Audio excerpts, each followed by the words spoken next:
जसं शरीराचं आरोग्य आपल्यासाठी महत्त्वाचं असतं, तसंच आजकाल मनाच्या आरोग्याचं सुद्धा महत्त्व खूप वाढलेलं आहे.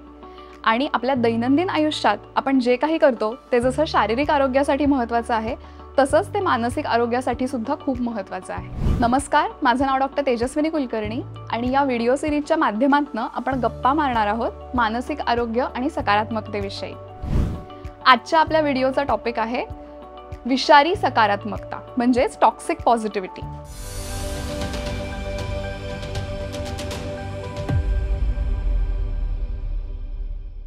काय म्हणता, पॉझिटिव्हिटी आणि ती पण टॉक्सिक?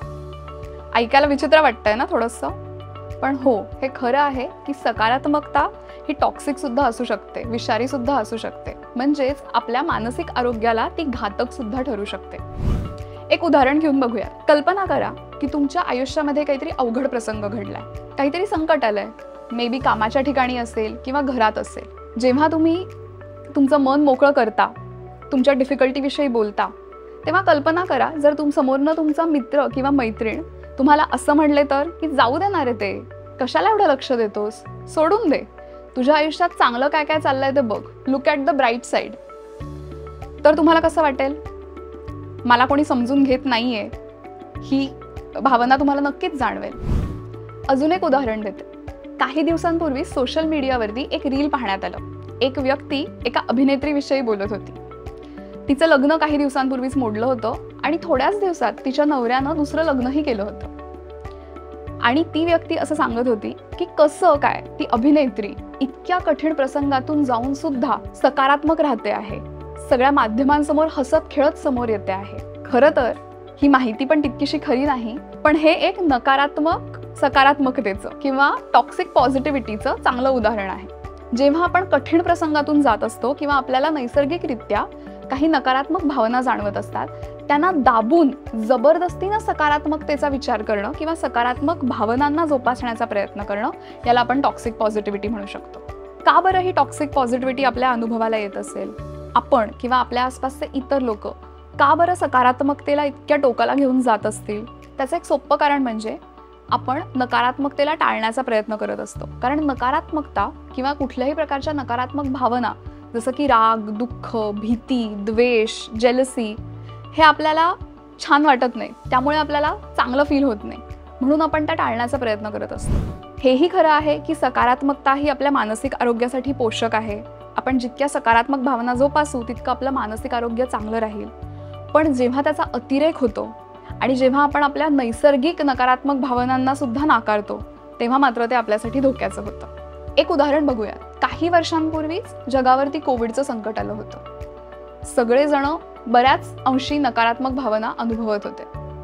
अशा वेळी सोशल मीडियावरती मानसिक आरोग्याविषयी अवेअरनेसचं आणि त्यातच जास्तीत जास्त थिंक पॉझिटिव्ह किंवा सकारात्मक विचारांच्या संदेशांचं पेव फुटलं होतं.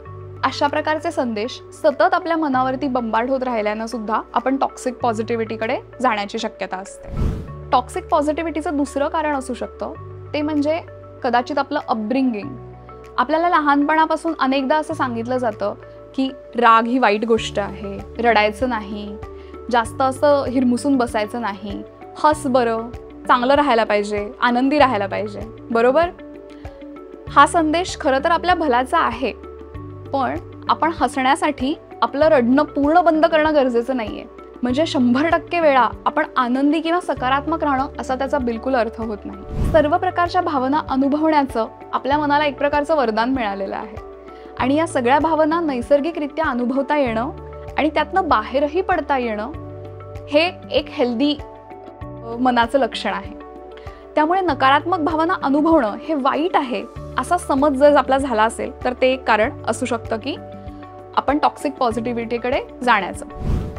अनेकदा त्याच्यामुळे असं होतं की जेव्हा केव्हा आपल्याला कुणाचा राग येतो, जेलस फील होतं किंवा भीती वाटते, तेव्हा आपण स्वतःलाच नकळतपणे जज करतो.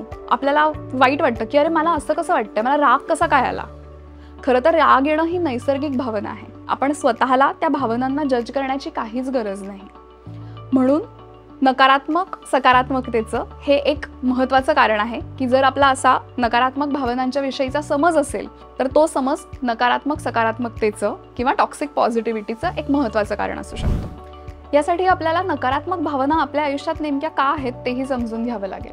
कल्पना करा, पूर्वीच्या काळी म्हणजे अगदी अश्मयुगात जाऊन पाहूयात आपण, तेव्हाच्या माणसाला राहायला आजच्यासारखं आपल्यासारखं घर नाही, आसपास सुरक्षा नाही, वरून कोणी नरभक्षक प्राणी, शिकारी प्राणी येण्याची, त्यांना खाऊन टाकण्याची किंवा कुठलीही नैसर्गिक आपत्ती येण्याची सुद्धा शक्यता होती.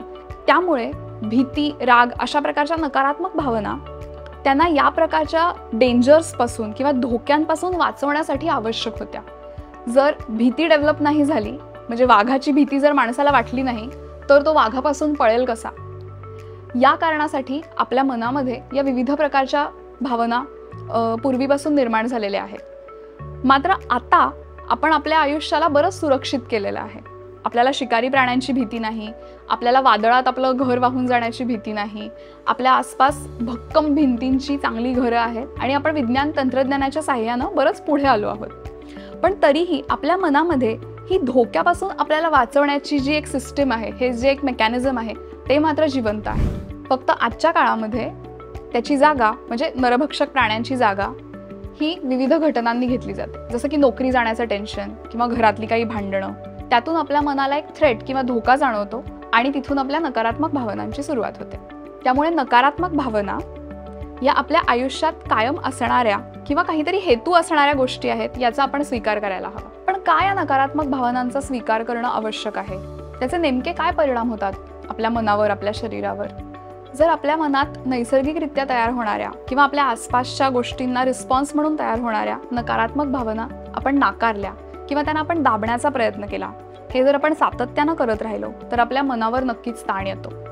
राग, भीती यांच्यासारख्या भावना दाबल्यानं आपल्या मनामध्ये अँक्झायटी, डिप्रेशन यांसारखे मानसिक आजार सुद्धा निर्माण होऊ शकतात.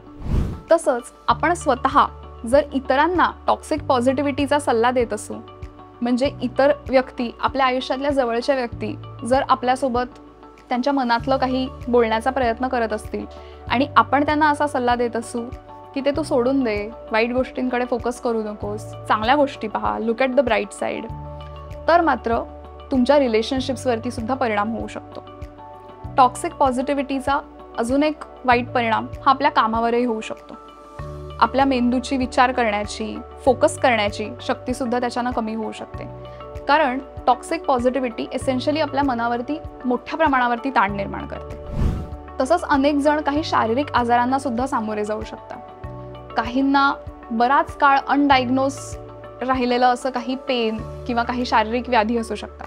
ॲसिडिटी, बॅक पेन, मानेचं दुखणं अशा प्रकारचे अनेक आजारही पाहायला मिळतात. अनेकदा ते अशा प्रकारच्या दाबलेल्या नकारात्मक इमोशन्समधून किंवा टॉक्सिक पॉझिटिव्हिटीमधून सुद्धा जन्माला येतात. मग आता आपण काय करू शकतो? टॉक्सिक पॉझिटिव्हिटीपासून स्वतःला वाचवायचं असेल तर उपाय काय? तर त्याचा उपाय आहे हेल्दी पॉझिटिव्हिटी, म्हणजे निरोगी सकारात्मकता. म्हणजेच नकारात्मकतेला किंवा नकारात्मक भावनांना योग्य ती जागा देऊन, गरजेची ती जागा देऊन जोपासलेली सकारात्मकता. हे कसं करायचं? त्याच्यासाठी सगळ्यात आधी अगदी ऑब्व्हियस गोष्ट आहे, ती म्हणजे आपल्या आयुष्यात नकारात्मक भावना असणार आहेत या गोष्टीचा स्वीकार करायला हवा. आयुष्य फक्त सकारात्मक भावनांनी बनवायचं आहे किंवा आयुष्यात सकारात्मक भावना हेच एक उद्दिष्ट आहे, हा विचार आपल्याला सोडून द्यायला हवा आणि नकारात्मक भावनांनाही जागा द्यायला हवी. तसंच नकारात्मक भावनांना जागा देताना त्यांना जज करणं किंवा त्या कुठल्याही प्रकारे वाईट आहेत किंवा नकारात्मक भावना माझ्या मनात येत आहेत म्हणून मी वाईट आहे, अशा प्रकारचा विचार करणंही टाळायला हवं. प्रत्यक्ष जेव्हा आपल्याला नकारात्मक भावना जाणवतात, कधी दुःख होतं, कधी भीती वाटत असते भविष्यात काही घडेल याची किंवा एखादा इंटरव्ह्यू असेल तर तो नीट होईल की नाही याची, अशा वेळी येणाऱ्या नकारात्मक भावनांना आपल्याला व्यवस्थित प्रोसेस करणं आवश्यक आहे. पॉझिटिव्ह ॲटिट्यूड आपल्याला नक्कीच ठेवायचा आहे, पण तो ठेवताना आपण येणाऱ्या नकारात्मक भावनांना कशा प्रकारे हाताळतोय हे पाहणं आपलं पहिलं उद्दिष्ट आहे. पण निगेटिव्ह इमोशन्सना प्रोसेस करायचं किंवा हाताळायचं म्हणजे नेमकं काय करायचं? जेव्हा आपल्याला कोणतीही निगेटिव्ह इमोशन जसं की राग, फ्रस्ट्रेशन, भीती किंवा रिग्रेट्स असं काही जाणवतं, तेव्हा सगळ्यात अगोदर त्या भावनेला आपल्या मनामध्ये असायला आपण जागा दिली पाहिजे, अलाउ केलं पाहिजे. त्या भावनेचा अनुभव आपण स्वतःच्या मनाला घेण्यासाठी. राग येत असेल तर तो येऊ देत, त्याला अलाउ करूयात. त्याला थांबवण्याचं, रेजिस्ट करण्याचे प्रयत्न करणं गरजेचे नाही. जेव्हा तुम्ही या भावनांचा अनुभव आपल्या मनाला घेण्याची संधी द्याल, त्याच्यानंतरचा टप्पा आहे तो म्हणजे त्या भावनांना ओळखण्याचा, म्हणजे ओळखून त्यांना आपण योग्य ते नाव देण्याचा हा पुढचा टप्पा आहे. म्हणजे रागाला राग म्हणणं, मला जर जेलसी फील होत असेल तर कुठल्याही प्रकारे त्याला जज न करता, हो मला जेलस वाटतंय, हे नाव त्याला देणं, म्हणजेच त्याला एक्नॉलेज करणं हे आवश्यक आहे. कुठल्याही प्रकारे आपल्या निगेटिव्ह इमोशन्सना जज न करता जेव्हा आपण ते अनुभवू, जेव्हा आपण त्यांना ते नाव देऊ, एक्नॉलेज करू, तेव्हा आपण त्यांना योग्य प्रकारे प्रोसेस करू शकतो.